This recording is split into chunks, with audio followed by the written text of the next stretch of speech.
All right, we're live. All right, we were just talking about how Miss Rachel looks better than I do on camera, and that's okay. I'm going to get a new camera, and I'm going to try to compete, but I don't think it's going to work. How are you, Miss Rachel? Good evening. Good night. How are you doing? Good. It's Thursday night. I'm doing awesome. I'm excited for tonight's show. We're live here on the Living in Jacksonville channel, and tonight we're going to talk about this growing area, the suburbs area of Jacksonville, and how we are growing such an exponentially rate, not just our schools, but our traffic. Okay. Now, if you live in Jacksonville, you already know JT Butler, Phillips, Jacks Beach. There's so many areas that are so bottlenecked because our road systems can't handle the traffic anymore. But the big question here in St. Johns County, one of the biggest road system developments that we're going to talk about tonight, Ms. Rachel? First Coast Expressway. First Coast Expressway. And man, I'll tell you what, when you were doing your research on this and I was driving through there and I'm in my Tesla with my big map, digital map live, I'm looking at the actual construction going on the First Coast Expressway there in Silverlake, and I'm trying to figure out how the heck they're fitting in between these neighborhoods. And it is certainly a massive point of conversation right now, especially for my folks in Shearwater and Silverlake. And this project is going to be going on supposed to go on till 2030. Right. I'm always concerned being a real estate broker, showing people homes, selling them homes. I don't want them to be sitting in their backyard with a highway going across the back of it. Naturally, I do actually care, and not everybody is educated on the subject of where this highway is going. So we're going to discuss tonight the First Coast Highway, kind of going from Green Cove Springs all the way connecting to I-95, going through a lot of residential areas. Massive project, and I know Ms. Rachel did some really good research on tonight, and I'm going to kind of chime in on it as well. And we would love to hear from you as well. This is an interactive show. For those of you who are watching, please tell us where you're watching from. We'd love to know. It's always interesting to hear where people are watching from. And also, if you have any other additional questions, again, we'll answer them. You can add your comments in there in the below, and we will certainly address them as long as they're semi-intelligent. Yeah. I mean, this is a big project. It's been planned, I think, since 2014. So this is a big deal. And, as you said, it's supposed to wrap up in 2030. So 16 years in the making for a really big roadway. I'm going to start from the beginning with a really big map as soon as I can get that all pulled up here. And not to interrupt, as I always do, but really quick, I mean, like you said, we've known about this for a while. So for all the folks that are complaining or were not aware of it, it has been news for a while that it was happening. So some people are acting surprised. I saw a lot of people upset on an evening news clip that are in some of the communities. I think it was Shearwater. But anyway, go ahead, show us the map here of where this massive highway is running through. All right, so this is the full map of the First Coast Expressway. So really the whole point is to be able to connect I-10, which runs east-west across the state. Actually, I think it goes all the way to California, I'm pretty sure. But anyway, so I-10, connect I-10 to 95. So right now there's exits on 95. If you live in the area, there's one that has where the Phantom Fireworks is, and then you go further south and that's where the Buc-ee's is. But there's a pretty big stretch of highway where there isn't an exit, so this will connect in between there. So as you can see, it's going to go I-10 through Duval, go south. It's going to go through Clay County, across the river, and the St. Johns River. Right now, the Shands Bridge is there. I will get into all of that, what's going to happen there. As you said, once we get into St. Johns County, we're going through a lot of communities. And it's been interesting to try to piece together this map and put it all into perspective and on exactly where all of this is going to go. So when you're looking at things, and this is why I think it's really important in general, just to have somebody else who's looking at things, another pro, somebody who lives in the area. These are the kinds of maps that the state's giving us. If you go through this, it's like, you don't live here. Mm-hmm. What does any of this mean? You know? So as I started digging through things, I started to see, oh, okay, I see how all this is shaping up. And I just saw this article the other day, First Coast Expressway still on track to fully open in 2030. So just to give you an idea of where it sits right now, I mean, this is a 46 miles of new highway that's cutting through 3 separate counties. And I think phase 1 is pretty much done, the Duval portion. So I'm going to go back to that map to show what portion's done. The Duval portion, the purple and pink, that's done. What's currently being worked on, the green and the orange, that's supposed to be done this summer. And then the rest of it's going to keep going. Okay. It's interesting because you're saying they're working on it, but yet I've already noticed a lot of work being done in Silverleaf, which is that blue. Yes. There. So they've started the groundbreaking there too. Yeah. But here we go. We can see sort of, I mean, this is just the money piece of it, but you can see each phase as it's going through. And let me see.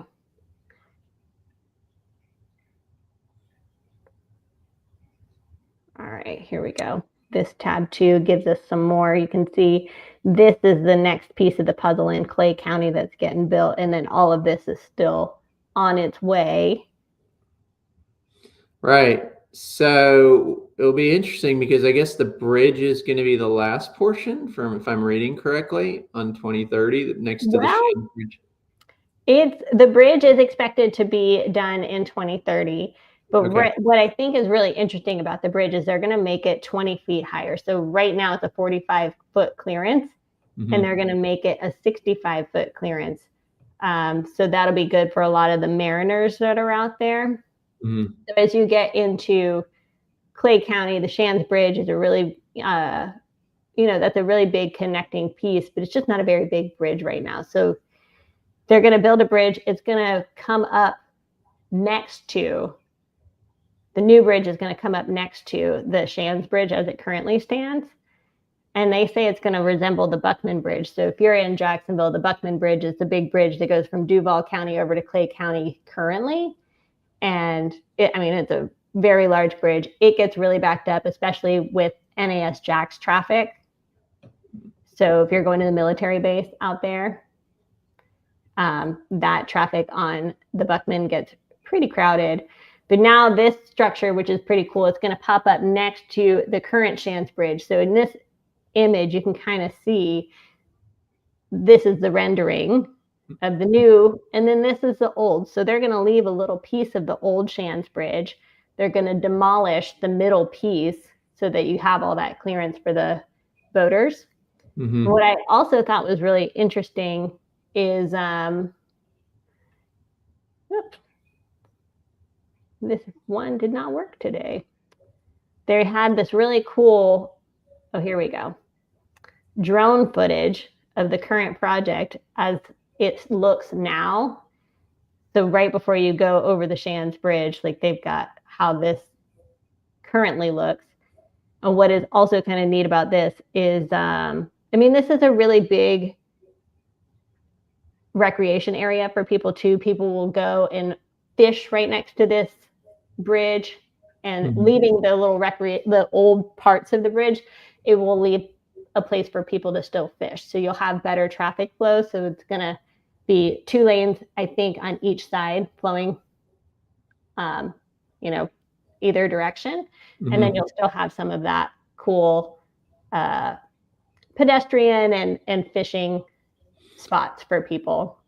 Yeah, it'd actually be really cool. I've noticed that when you're coming from Amelia Island, also, you'll notice a lot of folks on the older bridge sitting there fishing, bike riding, all that. Right. actually going to be really cool because you don't have to worry about traffic or anything, and then you're going to have an access to be like halfway across the river or a quarter away on each side. So that's pretty cool. Yeah, and I mean, this area is definitely known for being a cool spot for boaters too. And actually, tomorrow I found this really interesting piece of information. Tomorrow, did you know on June 6th, tomorrow, it's Skip Day. It's Boater Skip Day. It's an unofficial holiday in Clay County. I did not know that. So right off of the Shands Bridge, there's a spot where they say thousands of boaters go to like this little sandbar for Boater Skip Day. So Okay. what I also think is cool about this is that Clay County Fire Department is actually shutting down like the public boat ramp that's right near the Shands Bridge, and so that they can monitor things and keep everybody safe, which is that was a little interesting piece of information. Yeah, it said their boater skip day was something. The article was reading how it started, which is very interesting. It said boater skip days, humble origins beginning years ago as the Poker Run wrapped up, then evolving into a party in the water where boaters of all types skip work on the first Friday of every June. The assembly point is marker 24 at Bayard Point, just south of the Shands Bridge. That's pretty cool. I like Yeah, that. it's pretty cool. And it's definitely, the Shands Bridge is just a really big landmark for a lot of boaters. And it's a good access point for that boat ramp and all that, but not tomorrow. So if you're using a public boat ramp, tomorrow's not the day to use that one. You've got to do a different plan. But so that's just kind of neat. So you can see here, this is the bridge. And when you come over the bridge into St. Johns County, you're going to go across State Road 13, which is another big road through there. If you're looking at the Rivertown area, that's over in this spot here. And it's going to connect up to what's called 16. So looking at a map, like a Google map, you can kind of see, okay, here's the Shands Bridge. They're going to pop up the new one next to it, and then they're going to connect this area up through here to this road here. And then as you get up into 16, this is where you start getting into, you can see Shearwater, you see Trout Creek Academy, you can see Silverleaf. This is the part that I think is part of what you're starting to see, some of this construction here.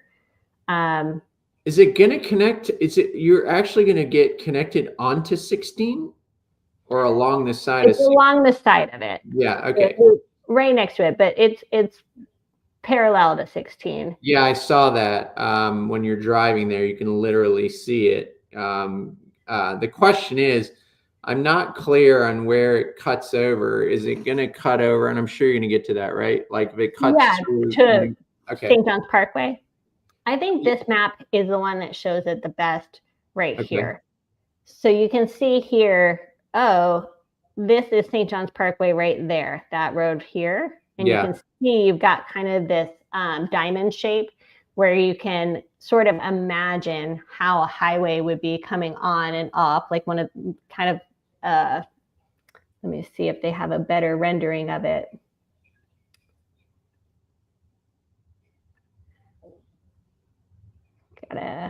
Okay, here we go.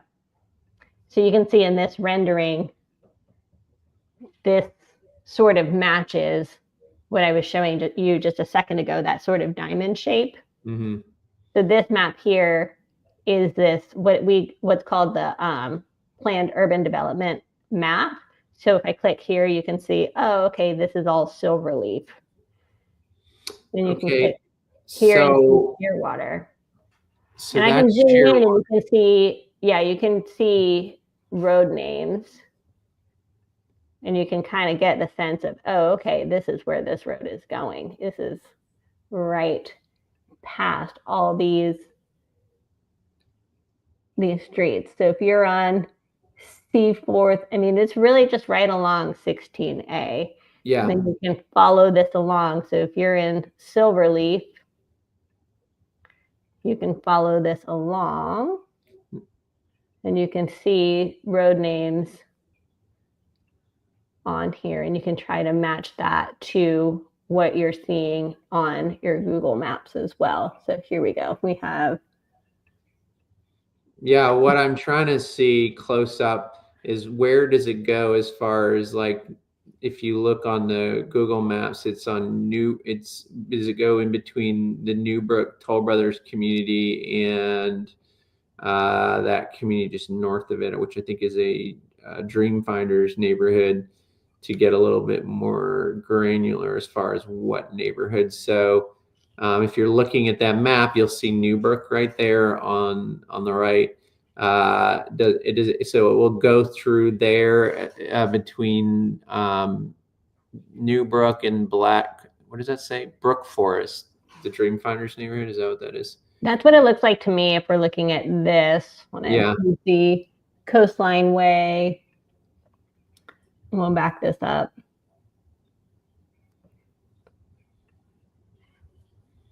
It is a little bit of just trying to piece together the puzzle pieces. Yeah. I mean, if you see that big road right above Newbrook there, does that mean this First Coast Highway is going to go above that? So if this is the, let's see what road that is. Let's see if we can figure that out. Let's go closer. All right, so that says Silverlake Drive. Mm-hmm. So we'll go back to the Google map I was on.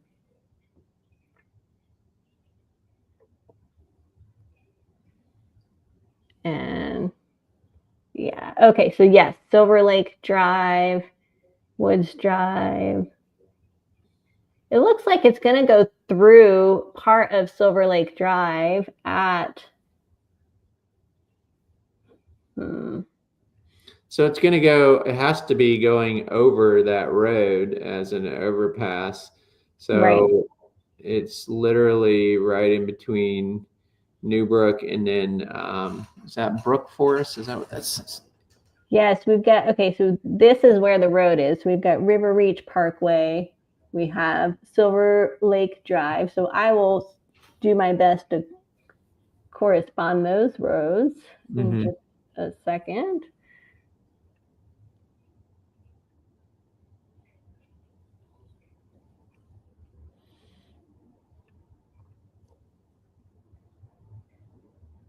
It is definitely, I can see why this is confusing for a lot of people. All right, so here's Silverlake Drive, and then this is River Reach Parkway. Those are the, so it is kind of going sort of through here. It looks like a little bit in the other map that I was just showing. So yeah, so you're going to see it go through I want to say the northwest section of Newbrook, and then it'll go right through here. Yeah. Yeah, and then it will go past that Dreamfinders neighborhood, which I believe is selling now. I haven't sold anything there, but if you enlarge that street on the bottom there, right where your cursor is, yeah, that particular cul-de-sac looks pretty awesome now. But depending on whose houses are there, that you're gonna maybe see that First Coast going across Silverleaf Drive there, I would say. Yeah, that's what it's looking like. So when I pull up this PUD map, I think it's just really easy to kind of mess around and see, okay, there's that little roundabout right there. Yeah. And that does match over here, that little roundabout there. So kind of switching back and forth and using the PUD map is sort of, that's not really what this map is for, is to try to figure out where the road is going, but it gives a pretty clear picture, I think, of how they're planning to piece this in. Yeah, it would be nice it would be nice to see how it looks with the actual neighborhoods, rather than the color shading it is now. You know what I mean? I know. Rendering. I think, it's been, like I said, some of the pictures that I was looking at, here we go. We've got this map, which is sort of a little more helpful. There we go. That's perfect. Okay. So, yeah, you can see that 16A. So here's Shearwater. So it's affecting Shearwater, which I believe was on the news. It's going to affect Brook Forest, pretty badly there. Right. It's going up through above that new brook that you were talking about. And then this piece, what is this piece? Let's see if we can see it on the Google map. Doesn't say what that one's called, but it's Coastline Way. Mm-hmm. So it's definitely, if you're living with that and it's in your backyard, you're definitely going to hear it. I'm kind of curious. Have you been able to see, like, at the pylons? Is it pylons? Is it all raised, or is some raised and some of it's not raised? Some of it is going to be raised. It has to be anyway to go over that Silverlake Parkway. And you can tell that there's definitely going to be some raised sections. So I kind of try to compare it to, the Nocatee Parkway, which is a multiple lane road going west, east through Nocatee. And Right. it's very close to, not just the Nocatee town center, but on the north side, the 20-mile area. And, I happen to live in 20 Mile, and at night when I'm walking the dog, I can hear the traffic on there at night and in the morning. So does it affect us? No. Has it affected the real estate? I don't think anybody's thought about it. And I did measure the distance, and it's, we're really not even a couple miles away from the Nocatee Parkway. Now, should they be concerned? I don't know. I mean, it's really hard to tell. I think Brook Forest by Dreamfinders there, it's hugging that into that side of that neighborhood there for sure. Right. So little bit of concern there. And then if you continue east here to where the ramps are. This year. Yeah, we're cutting through right there next to the Silverleaf Village, which is on the top right corner of your screen there. And that's why, you'll see a lot of folks that had that lake to preserve you on the right corner of the map there, right where the ramps are. Right. That's, they're going to see all these ramps, and that's all going to be raised right there over the St. John's Parkway. So yeah, that's going to affect real estate for sure a little bit. And I don't want to focus just on the negative of this, because back to the whole point of this show, and anybody, if you're watching and you want to comment on this, the whole point of this is to relieve traffic. We're making massive roadway systems, infrastructure to, find better solutions for traffic flow. And this might make great access. I mean, Silverleaf is going to have 16,000 homes. It's going to have massive hospitals, massive stores, one of the biggest Publixes in the state. There's just going to be so much here, new schools. It's really going to lively up that area and make it a whole community of its own, kind of like a Nocatee. And you're going to have easy access in and out of there. And it relieves a lot of the traffic from folks coming from Green Cove Springs trying to get to 95, St. Augustine, relieve those exits, the Ponte Vedra exit, Nocatee exit. So there's a lot of positive things to this as well, that I think is going to relieve a lot of traffic and make things a lot accessible, a lot more accessibility, relieving some of our other road systems. Because I think it's smart to show too, this is Nocatee Parkway, and you can kind of see, I mean, it does run fairly close to 20 Mile. I mean, just a lot of different little parts of Nocatee where there's homes, Kelly Point. Yeah. And just different areas. So it's not been, I don't think, a deal breaker for people here. So I do think I think you're right. I think it's important to recognize, like, hey, this is what it is. And if, if that's going to be a deal breaker for you, that's a deal breaker for you. But there's a lot of communities that have similar kind of things going on. And it seems like if you look at the Google Maps, it's, okay, well, it's kind of close, Yeah. And it doesn't seem like it's been a problem there. Yeah, I mean, Lakeside, which is right there by the town center, right there by the Nocatee Parkway, there's water, and then the Nocatee Parkway. Right. That's a very popular community, and I've never seen anybody not purchase there because of the Nocatee Parkway. Right. The question is, is the Nocatee Parkway as busy as the the First Coast Highway? Is it going to be comparable as far as traffic wise, time of traffic? Because let's face it, the Nocatee Parkway, it doesn't get super busy. Usually it's pretty flowing most of the time so far. True. Yeah. So far. So far, true. But it is a major vein from, getting through to Ponte Vedra Beach, to the beach. Everybody coming out west from 210 are coming that way, right? So, right. Some quick comments. Hey, Greg and Rachel, happy Thursday. Hey, Sarah, happy Thursday. Thanks for coming on and showing us tonight. From England through Georgia. I got it right this time, Sarah.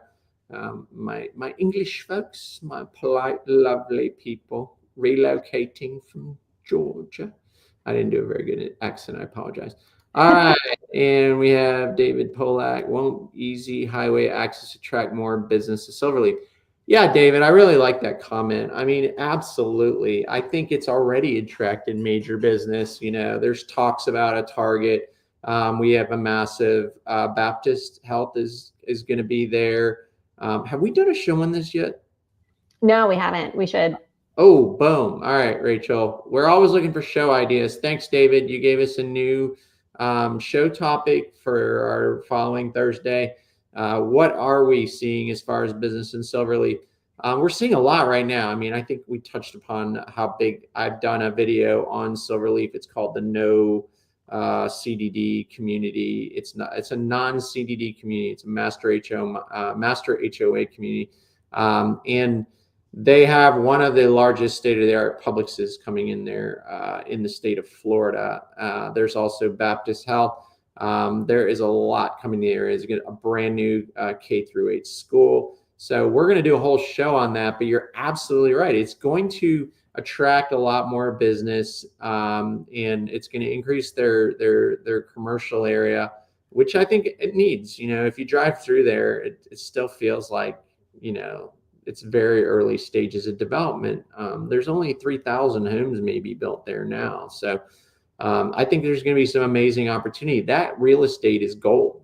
It's Right. absolute gold. It's the St. John's Parkway gives you access to Durban really quickly, the Durban Pavilion, all the stores are going to be there, or World Golf Village. So either way you go, it's going to be great. And now that you can jump onto the First Coast Highway and get onto I-95, hopefully it will relieve traffic in some of the St. Augustine exits and the Ponte Vedra exit there, where the truckers block all the traffic. So yes. Yeah. I mean, if I go back to this map, you can see Silverleaf Plantation. When I click on it, it says it's only 26.6% built out. So yeah, there's still a lot more to come.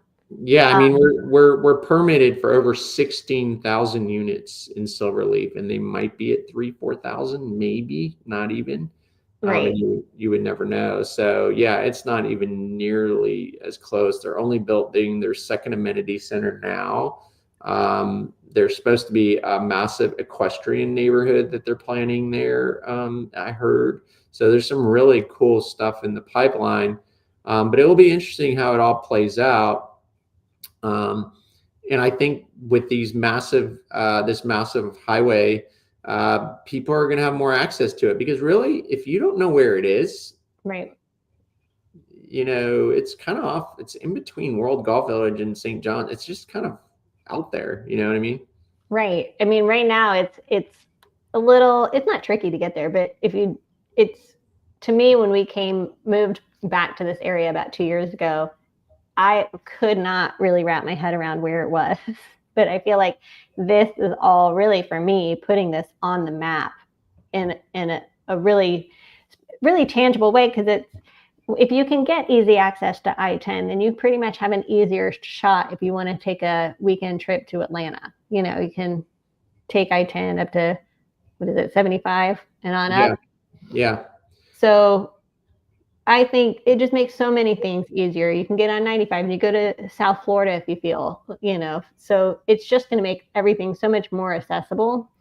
And then really, I think, too, it makes another community another possibility. If you're part of the military community, I think this expressway will also help you get over to the base if you're, you know, I think it'll be a quicker trip. Yeah, and we have massive military presence here in Jacksonville. I think we have, if I'm not mistaken, about 90,000 employees of the military here.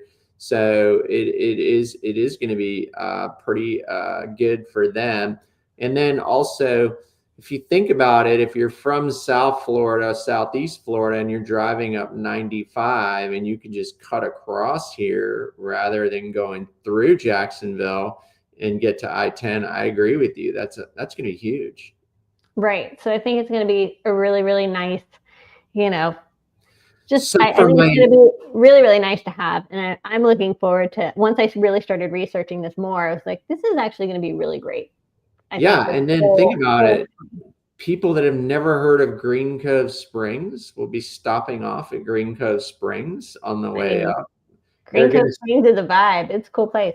Yeah, and then they're going to stop off in Fleming Island. Like, yeah, really? You know, I think Clay County is hot right now, so I agree. Yeah, St. Johns County is hot, but Clay County it's hot too. It's got great schools as well.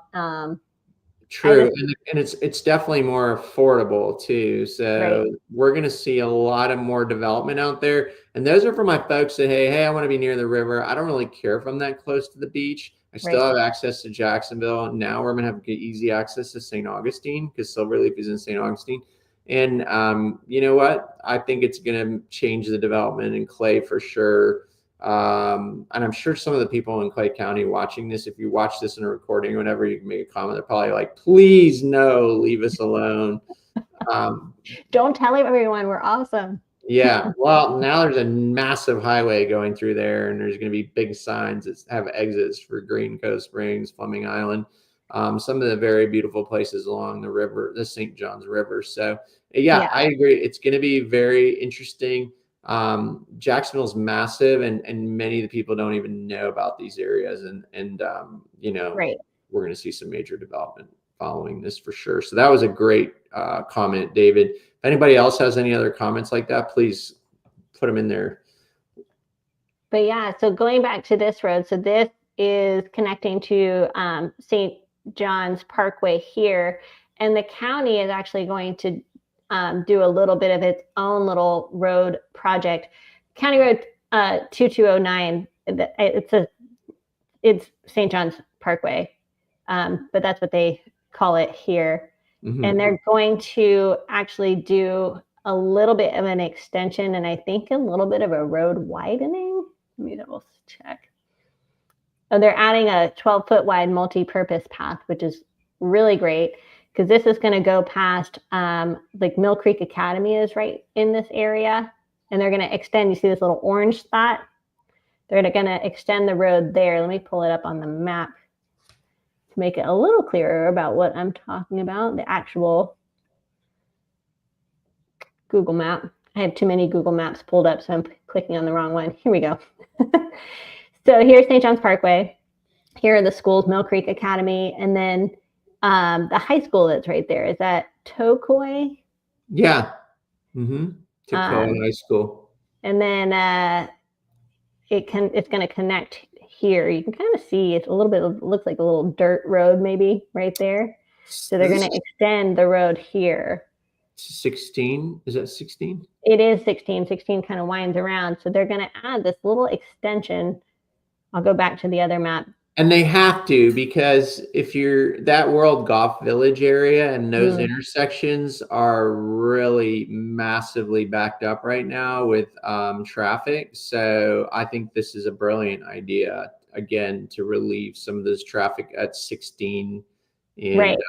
Yeah, great. Yeah, you can see on this little map, you got Buc-ee's and Costco right there. So you can see like, oh, okay, this is part of that World Golf area. So they're going to add that little extension there. So that's not part of the First Coast Expressway, but I thought it was, pertinent to talk about because it's all in that same sort of area. For sure. And it's going to help my World Golf Village folks that are really dealing with a lot of traffic there. All the folks that are moving to Trailmark, another master plan community there. It's definitely, I mean, World Golf Village has a lot of residency, but man, are they just completely going crazy with commercial development over there. I mean, I heard there's going to be also a Walmart. There's a Bass Pro Shop. So we can talk about that on another show as well. So, yeah, for sure. World Golf Village is going crazy, for sure. Yes.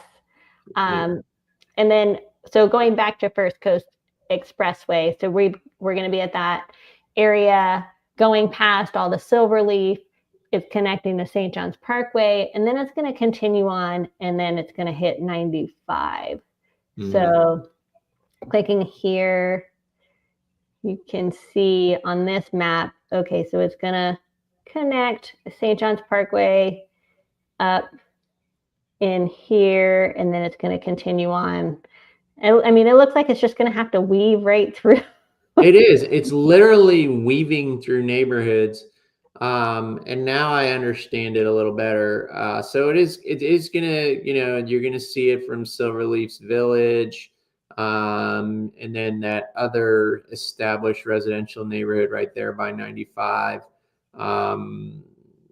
Yeah, they're gonna see that they're gonna be affected as well, for sure. Yeah. Yes.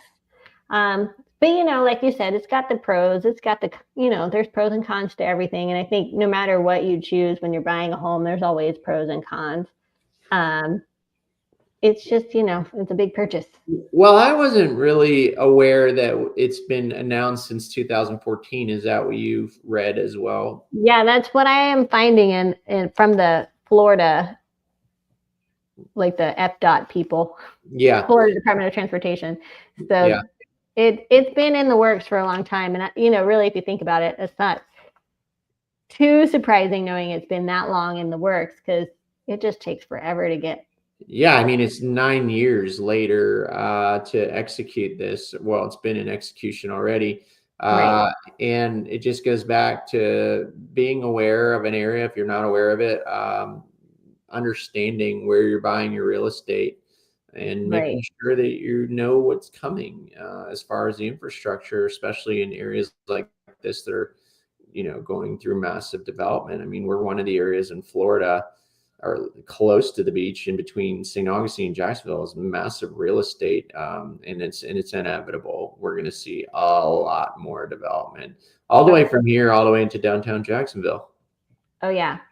Oh, yeah. And then I'm pulling up this map. This is the Duval County, or not Duval, St. Johns County map, kind of showing a lot of the road work projects that have happened and, are in progress. So, yeah, this is a lot. And this one, I'm kind of curious about this 16 connector, too. That looks interesting. I'll have to look that up.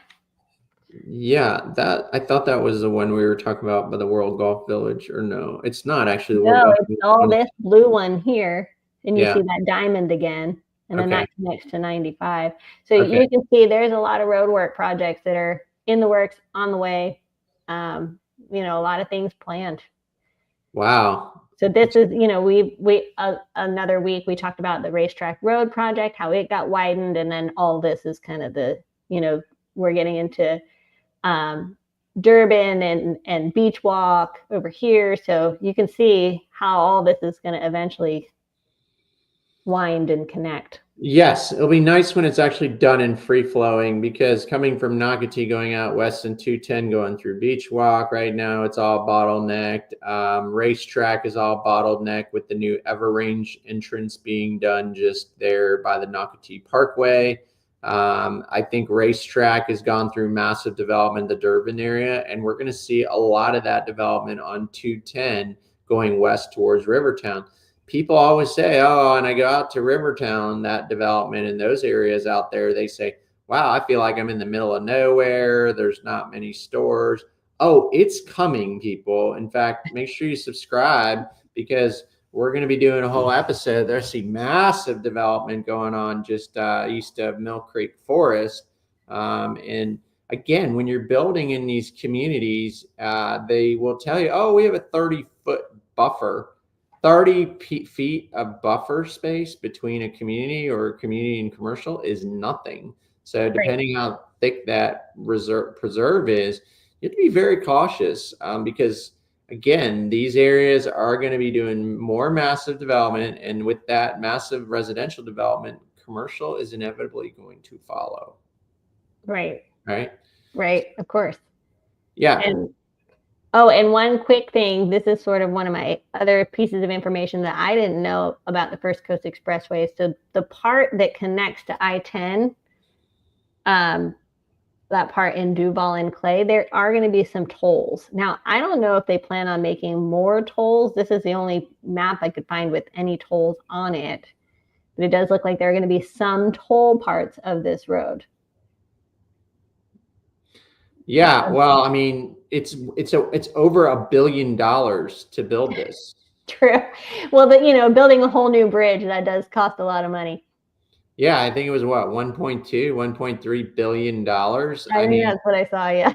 Yeah. So, hey, for all my South Florida peeps on the Southeast Florida area that are going to cut through St. Augustine, Silverleaf, Shearwater, go through Green Cove Springs and Fleming Island, you're going to be paying, baby. Leave some money behind when you drive through because you got to bring your little, what is it, the Sun Pass. Your Sun Pass, because if you don't, you're going to need to pay to have that shortcut. That's for sure. Right. So just a heads up. I don't want anybody telling me later, hey, you didn't tell me there was going to be money involved. Well, it's called the First Coast Toll Road, right? Expressway, yes. Expressway, but it is a toll road. Yeah, I knew that. Yeah. So, well, see, I didn't know that, so I thought that was, okay, good to know. Got to remember, have your Sun Pass. Somebody's got to pay for it. Somebody's got to pay for it. Yeah. Although this is one of those Florida projects, so this isn't just, this is not all just the St. Johns County people paying for it or Clay. Well, or whatever. like you said, it's 3 counties, so yeah, it's definitely, I guess it's federally funded, I suppose. Yeah. So I'd be curious to know, like, what kind of money these toll roads actually bring in annually. Just to curiosity's sake, I don't really know. I know in Atlanta, I mean, it was crazy money for tolls. Yeah, it's funny you should say Atlanta. I was reading the Jacksonville Journal or Daily Jacksonville Journal or whatnot. Believe it or not, I get the subscription in a paper form, and I actually read it in a paper, which is, I'm old, people. But anyway, I like tangible paper. But everything that's coming to this area in Jacksonville are chains or operators that are based in Atlanta. And Atlanta is just expanding into Jacksonville at a massive rate. And it kept going through my mind. Are we going to be the next Atlanta in 10, 15 years? Because we always say, are we going to be the next Miami? What are we going to be? Because Jacksonville has so much growth with the new stadium, the new riverfront downtown, the Ritz, all the stuff that's going on there, which we will make sure you subscribe, people, because we will be talking about all that as well. We're going to be like an interesting combination of the Southern Atlanta, Georgia folks, and then the South Florida folks. And that mix of what's going to happen here in the next 10 or 20 years is going to be really interesting because next week we're doing beaches in the area. We are. Yeah, we're going to talk about beaches and how, all the different ones, things you got to know. Yeah. So if you think about it, one of the most common questions people ask when they're visiting the area is, what beaches do I go to? How far is the beaches from the airport, the Jacksonville airport? How far are the beaches from the stadium? People coming to watch football games, the Jags play, whoever their team is. They always ask how far is closest beach, et cetera, et cetera. And so, Jacksonville is seasonal and it gets cold up here. So in the winter, you're not actually frolicking in the water and the beach in December, not like maybe in South Florida. But it's going to be an interesting mix when you have that Georgia, Southern Atlanta influence, and then you add South Florida, who's slowly moving up here because South Florida is becoming overcrowded and insurance is so expensive. It can be a really interesting combination, don't you think? I think so. And I'm going to share this map again, just because I think it gives a good view of Jacksonville and you can see the beaches and get sort of a big sense of this whole where this road is going again. But I hear you. I feel like Jacksonville's always kind of had a unique Florida vibe. It's definitely Florida, but it's not Florida in the way that some people think when they think, South Florida. It's a different kind of Florida. It's, you got to use your manners in Jacksonville, and you gotta. It's a yes sir, yes ma'am kind of place. I think. Are you saying it's a good old boy town? I don't think it's a good old boy town because I think that has a connotation. I'm just kidding. But I think it is. It's Southern, and I think in a good way, and just different than South Florida. South Florida is it's a different vibe, and so but I think it is getting to be a little bit of a melting pot of a lot of different influences. We've got a lot of New Yorkers that have come here. We've got a lot of Californians that have come out too. So I think it's an interesting melting pot of different personalities. But really, I think Jacksonville at its core is still very a polite society. But we're also fishing over near the Shands Bridge for mullet. Yeah, it's got a little bit of it still has the old we're old Florida. Old Florida, and then the southern roots of the Georgia. I always say the more north you go in Florida, the more southern it gets. I think the military. Yes, that's a good way to put it. Yeah, and the military influence has a effect on it too. I think in a good way. So I think it's got a very interesting culture. I think the part that people don't understand about Jacksonville, or they don't like about it, or at least the young folks, Jacksonville is not like a South Beach or a Fort Lauderdale. Right. It's just not that. And I think most Jacksonvillians will say that's okay. We don't want that. Yeah, I think it's just a different thing. We still have beaches and cool, fun things to do, but it's we're gonna talk about that too. But I mean, the reality is if you want to have a party scene, it's not quite here yet. But you expand all these road systems, you expand downtown. I think there'll be a place for that eventually. We'll see. It'll be very interesting because with the southern roots, and it's also a very historical area, including St. Augustine. So, I think Jacksonvillians still know how to have a good time. I mean, tomorrow is boat or skip day. You know what? I didn't even know that. You see, exactly, because I have to work tomorrow, unfortunately. But you don't get to hop on a boat and go join all the others. No, I don't. But for all my people that'll be out on boater skip day tomorrow, or work skip day, or what's it called? Yeah, it's called boater skip day. It's an unofficial holiday. Yeah, I think my neighbor Chris, if you're watching, I know you're going out on the river tomorrow. That's another thing, we have the river and the intercoastal, so can't say that about South Florida. Really quick, Sarah, selfishly, I wish Jax had direct international flights. I know many people wouldn't love that extra traffic though.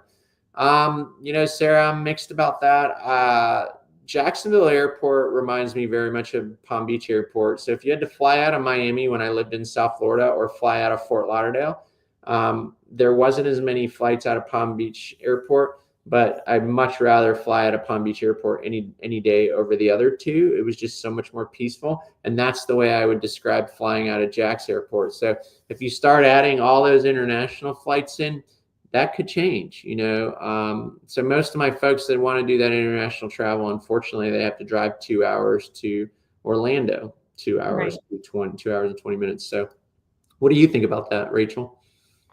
I mean, sometimes just I wish there were, cheaper, quite frankly, international flights out of Jacksonville that Yeah. were direct. That would be just nice.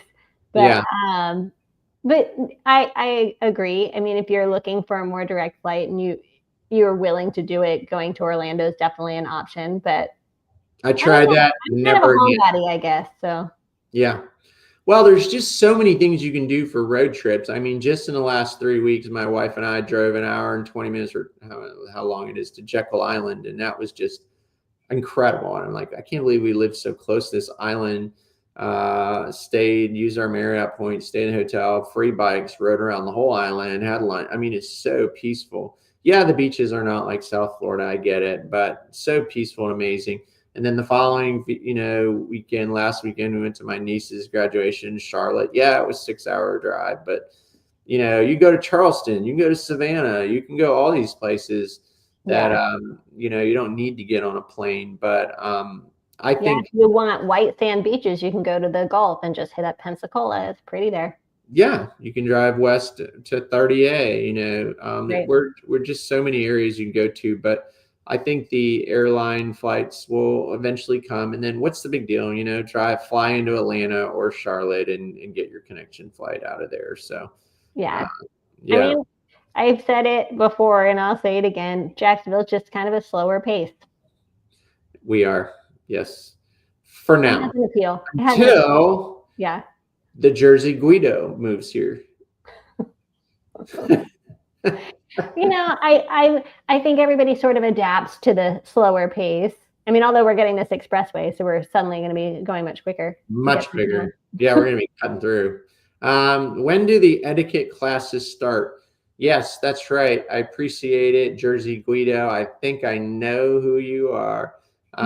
Inside joke for all my folks moving from New Jersey. We're starting New Jersey, New York etiquette classes before you actually move into your new home. It takes 2 weeks of courses, and we're going to teach you how not to cuss, especially around family places.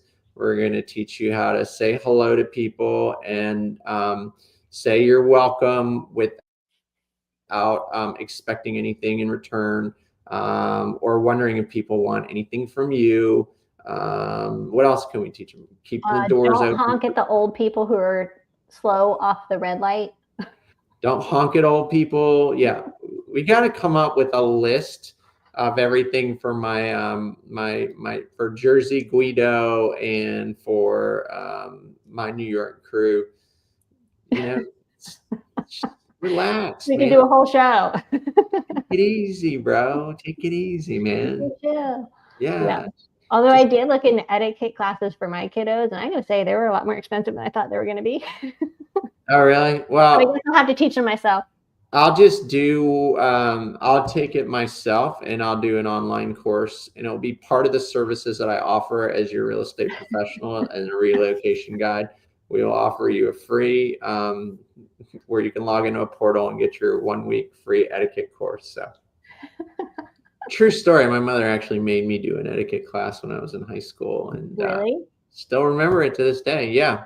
We went to a formal restaurant for our graduation, and we had to learn how your utensils from the right side start your way on the outside to the inside. We're like, why do you need 3 forks? Why do you need? Yeah, I think that's amazing.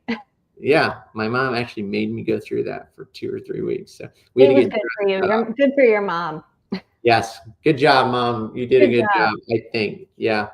All right. Well, I think that's a wrap for tonight. Anything else, Rachel, that we need to cover?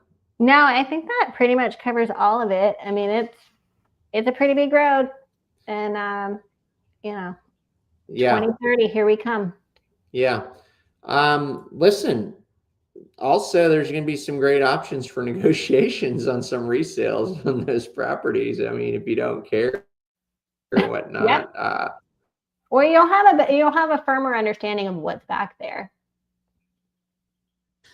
There's definitely some opportunities for negotiation as well. So I'm trying to look at the positive side of things and the growth of the area.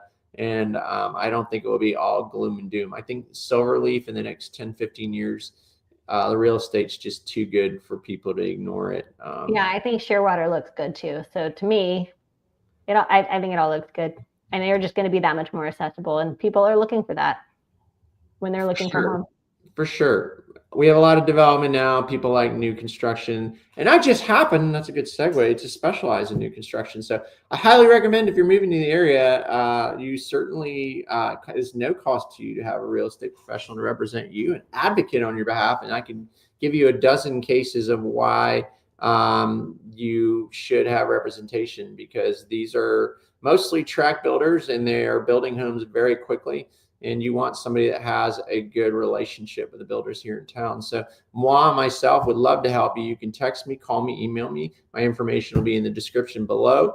Me and my team will help you. We even have folks that help you with design center visits on your behalf as well. Make sure you get your inspections done, all the things that you really, really need to make sure that you have in place if you're building a new home. And of course, if you're local to the area, I know we have a lot of local folks as well watching this show.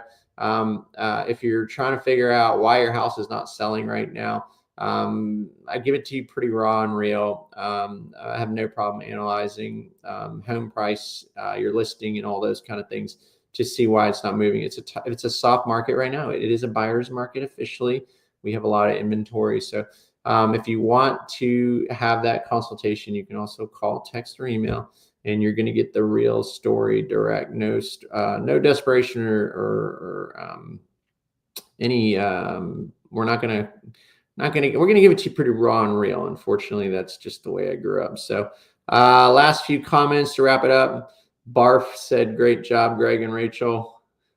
Thank you. I know I'm an idiot. It's late at night. I've been working hard all day. See, I got Rachel laugh at least. I would love to see resales versus new construction incentives. Yeah, absolutely. We can definitely do a show on that. That's something I can definitely hit up on for sure. I love all these suggestions. Thank you for that, David. We'll do that for sure. I think the big key on this right now is that builders are massively offering incentives that people are massively using to buy down the rate. Now, people, again, why you should have a real estate professional, you're using preferred lenders with the builders, and they're offering all these incentives. But if you don't understand the cost of your loan, you may not realize that you're paying more than you should be with that incentive money to buy down those rates. So make sure you have a real estate professional guiding you and watching over all these things and watching out for your best interest. It's well worth every penny. You're not paying for it. It's a marketing expense to builder. So do that. Tonight, folks, I've enjoyed my time. Thanks, Miss Rachel, for an amazing job preparing all this data. I feel so confident in understanding where this highway is going. I also feel much better about it, understanding why we're building these road systems and infrastructure. And I'm super excited for it all. So thank you for that tonight. And next week, we'll be talking about going to the beach. Going to the beach, baby. It's summertime. Yeah. I'm excited. Until then, we'll see you folks. And Barf says, ha, ha, ha. Barf has a sense of humor, or BRF. Have a good night, folks. See you next Thursday. Make sure you subscribe. Good night.